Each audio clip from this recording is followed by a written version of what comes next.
Hello students, last video में हमने CR equations के बारे में पढ़ा था एक्सरसाइज 5.2 में, और उससे रिलेटेड कुछ थ्योरम्स और एग्जांपल्स किए थे। आज आगे करेंगे CR equations in polar form.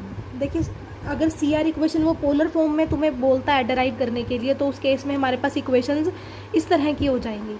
Statement देखिए, if f of z is equal to u plus iota v is an analytic function. अगर तुम्हारे पास एफ ऑफ जेड कोई एक एनालिटिक फंक्शन दिया हुआ है और z is equals to r e की पावर आइटा थीटा की वैल्यू दी हुई है, where u v r theta all real, then C R equations are, मतलब पोलर फॉर्म में अगर सी आर इक्वेशंस की बात की जाए तो वो किसके इक्वल होती है? Curl u by curl r is equals to 1 by r curl v by curl theta, and curl v by curl r is equals to -1 by r curl u by curl theta. ठीक है, अब हम इसका proof करेंगे। Important है ये theorem.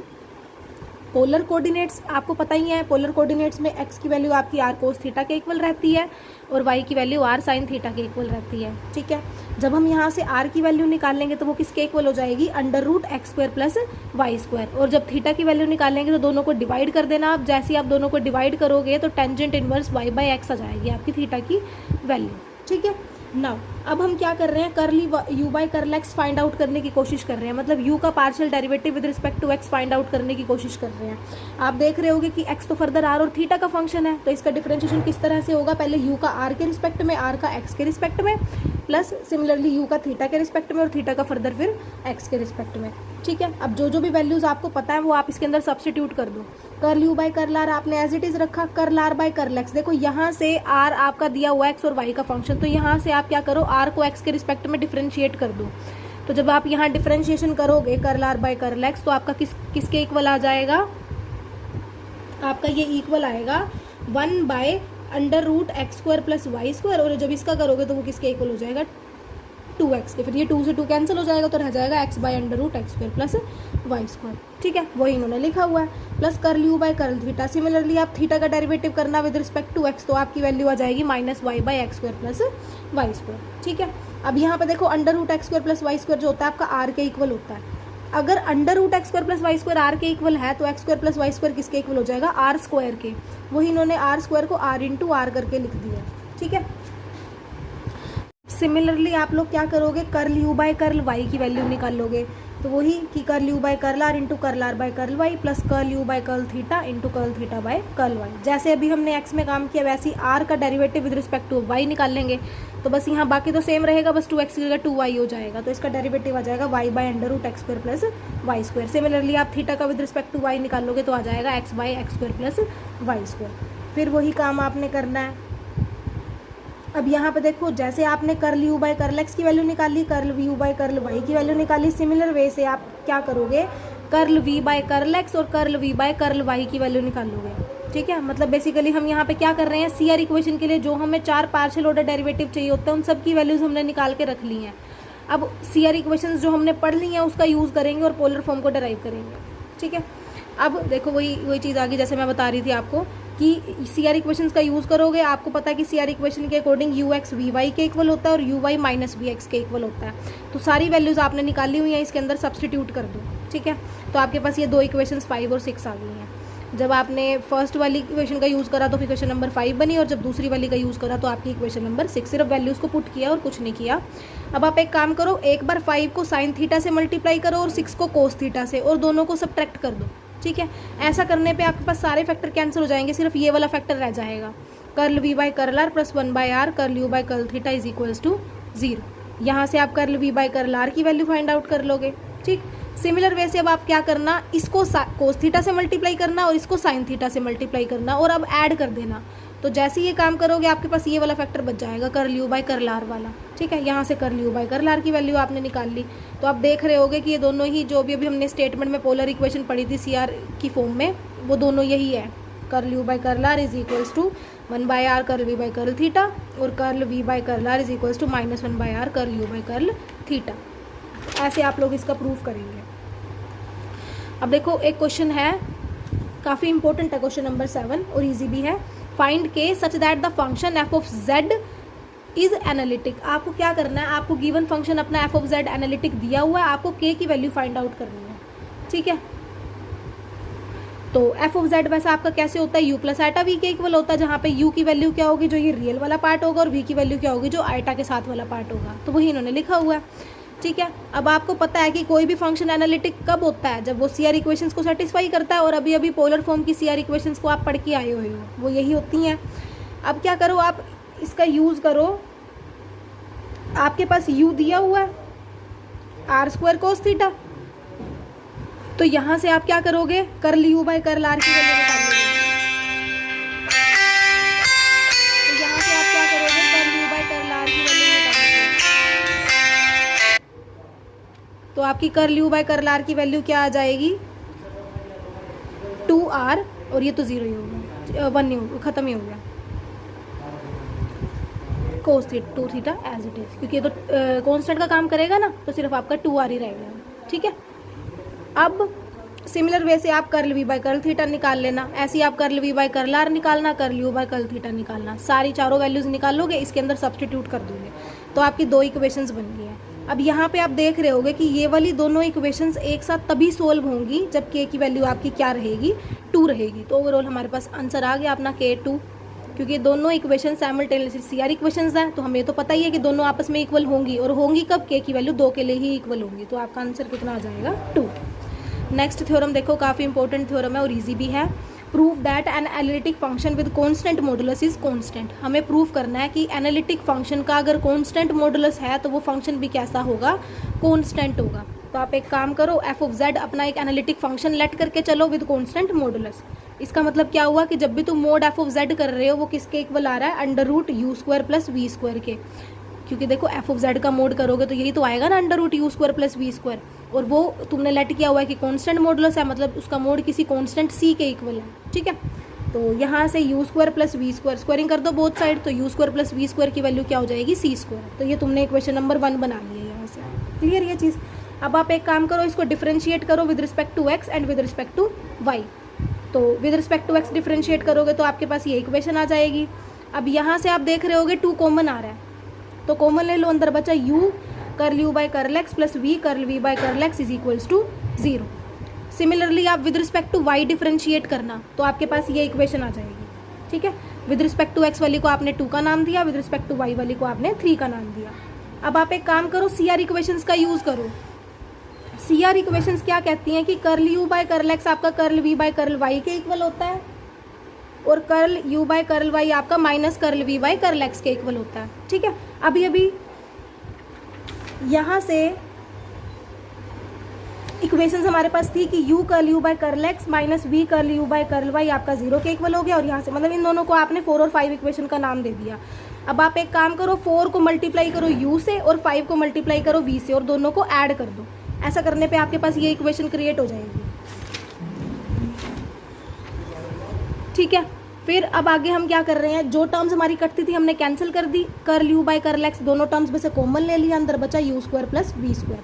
तो यहाँ से u square plus v square जब इधर जाएगा तो वो 0 हो जाएगा, तो curl u by curl x की वैल्यू 0 होगी, क्योंकि ये वाला फैक्टर तो नॉन 0 हो सकता है और दोनों की प्रोडक्ट 0 है, तो इसका मतलब इसको 0 होना पड़ेगा।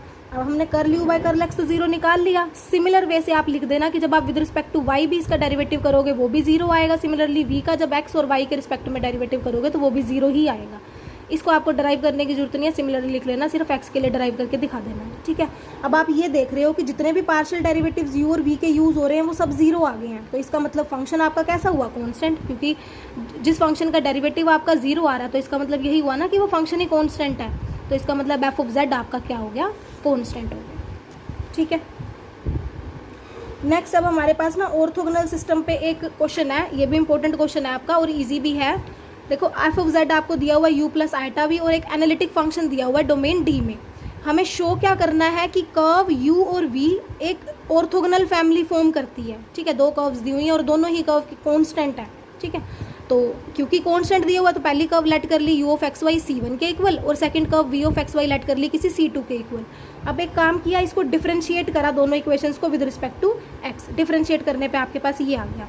अब यहाँ से आप फर्स्ट इक्वेशन से जो कि कर्व c1 के रिस्पेक्ट में बनी है dy बाई डी एक्स की वैल्यू निकाल लो, तो वो किसके इक्वल आ जाएगी, minus u x upon u y के। सिमिलरली सेकंड इक्वेशन में आप एक काम करना, C2 कर्व के लिए काम करोगे क्योंकि दूसरी इक्वेशन C2 कर्व के अलोंग निकल रही है, तो इसलिए इन्होंने dy by d x along C2 लिखा हुआ है। जिसको इन्होंने नाम दे दिया m2 का। ये dy by d x m1 के इक्वल ऐड कर लिया और dy by d x at c2 m2 के इक्वल ऐड कर लिया, और वो किसके इक्वल आ जाएगा, माइनस vx अपॉन vy के। अब क्योंकि हमें ऑर्थोगोनल प्रूफ करना है, यानी कि इनकी डॉट प्रोडक्ट को -1 के इक्वल प्रूफ कर देंगे, तो इसलिए m1 इंटू m2 लेके चले, तो जब इनको मल्टीप्लाई किया तो ये आ गया। अब आपने क्या किया, CR इक्वेशन का यूज़ कर लिया, आपने CR इक्वेशंस पढ़ी हुई हैं, तो Vx की वैल्यू माइनस uy होगी और Vy की वैल्यू ux होगी। तो जब देखा सारे आपस में कैंसिल आउट हो गए हैं, तो आंसर कितना आ रहा है, -1 आ रहा है। तो यहाँ से हमने देखा कि जब आपका फंक्शन एनालिटिक होगा और जो रियल एफ ऑफ जेड है वो भी कांस्टेंट और इमेजिनरी एफ ऑफ जेड वो भी कांस्टेंट, तो ऑर्थोगोनल सिस्टम बनाते हैं, क्योंकि इनकी प्रोडक्ट हमारी -1 के इक्वल आ गई है। ठीक, क्लियर। नेक्स्ट डेफिनेशन हमारे पास है हार्मोनिक फंक्शंस की। A function of x and y which possesses continuous partial derivatives up to second order and satisfy Laplace equation is called harmonic function। कोई भी फंक्शन आपका एक्स वाई का है जो कि कंटिन्यूस पार्शियल और derivative up to second order possess भी कर रहा है और सेटिस्फाई कर रहा है लैपलास इक्वेशन को, तो वो फंक्शन आपका कैसा कहलाता है, हार्मोनिक फंक्शन कहलाता है। ठीक है। नेक्स्ट थ्योरम है हार्मोनिक फंक्शन पे ही बेस्ड, इंपॉर्टेंट थ्योरम है। Prove that real and imaginary part of an analytic function satisfy Laplace equation.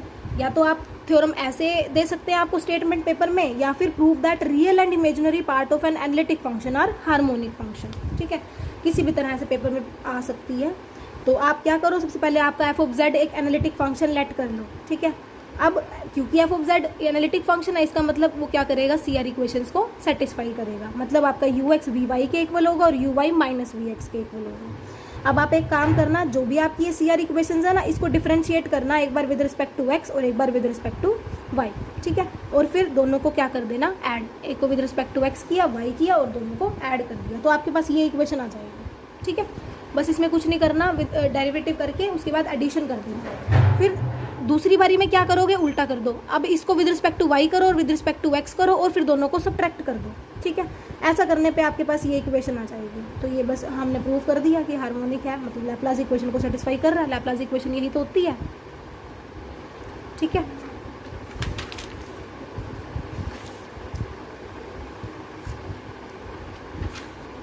अब नेक्स्ट एक छोटी सी डेफिनेशन और उस पर बेस्ड एक एग्जांपल है।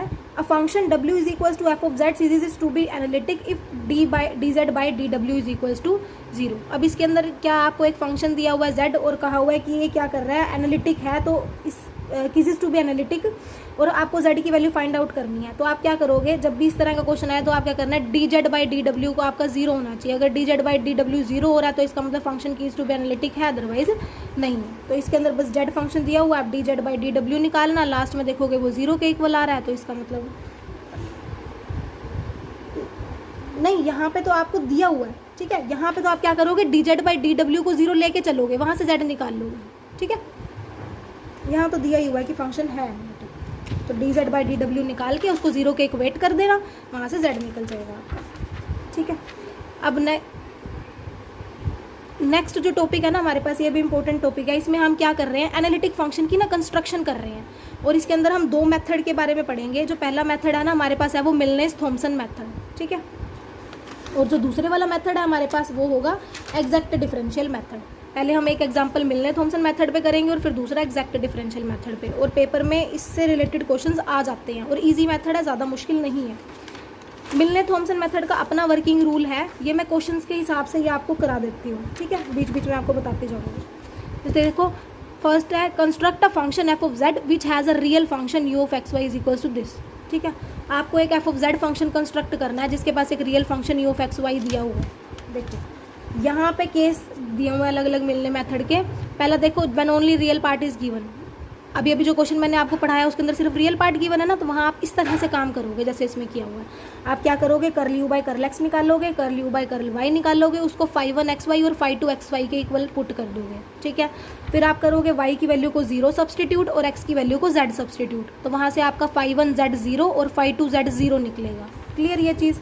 और उसके बाद आप एफ ऑफ z की वैल्यू फाइंड आउट करो यूजिंग दिस फॉर्मूला। क्लियर ये चीज़।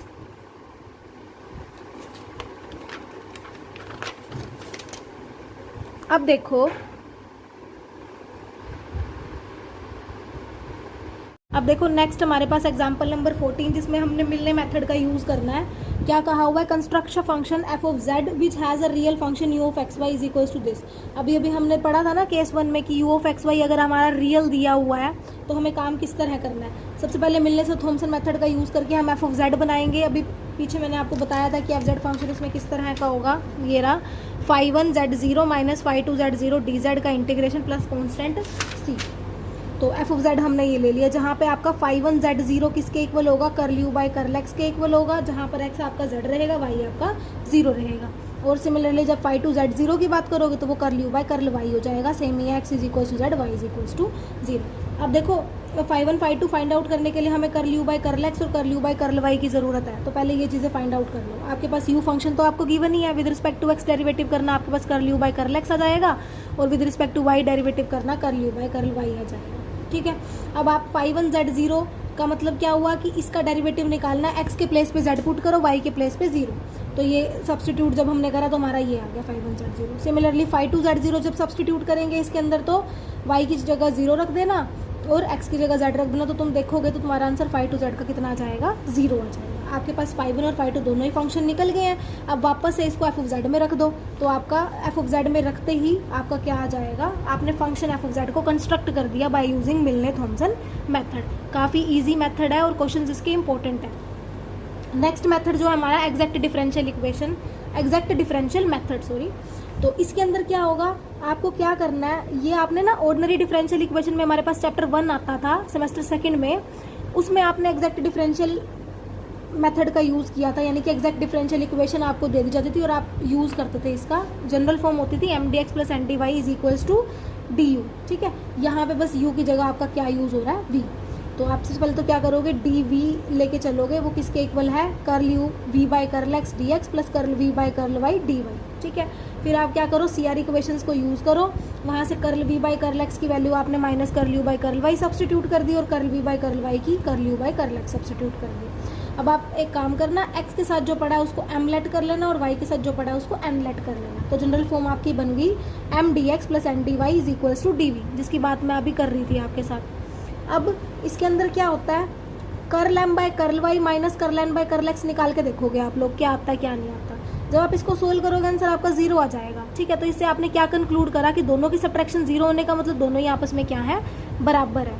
ठीक है, तो ये चीज़ हमने क्वेश्चन में भी इस तरह ही करनी है। अब कह रहे हैं consequently 1 is a exact differential equation. जैसे ही आपका curl m by curl y curl n by curl x के इक्वल आ जाएगा ना, आप अपनी गिवन इक्वेशन जो 1 है आपकी एग्जैक्ट डिफरेंशियल इक्वेशन बोल दोगे उसको। ठीक है, और फिर उसके बाद क्या करोगे, उसको इंटीग्रेट करोगे। इंटीग्रेट करने के बाद आपको वहाँ से v की वैल्यू डिटरमाइन हो जाएगी। ठीक है, अब आपके पास u और v दोनों की वैल्यू आ चुकी है, तो उसको आप फंक्शन में डाल देना, f of z is equal to u plus iota v में आपका आंसर आ जाएगा। ठीक है, अब इस पे बेस्ड एक एग्जांपल करते हैं ताकि और ज़्यादा क्लियर हो जाए आपको। यहाँ पर देखो एक एनालिटिक फंक्शन कंस्ट्रक्ट करना है जिसका रियल पार्ट आपको ये दिया हुआ है। ठीक है, आपको मैंने दोनों ही मेथड करा दिया, मिलने मेथड भी करा दिया और एग्जैक्ट डिफरेंशियल मेथड भी करा दिया। अब आप लोग देखना कि आपको सोल्व किससे करना है।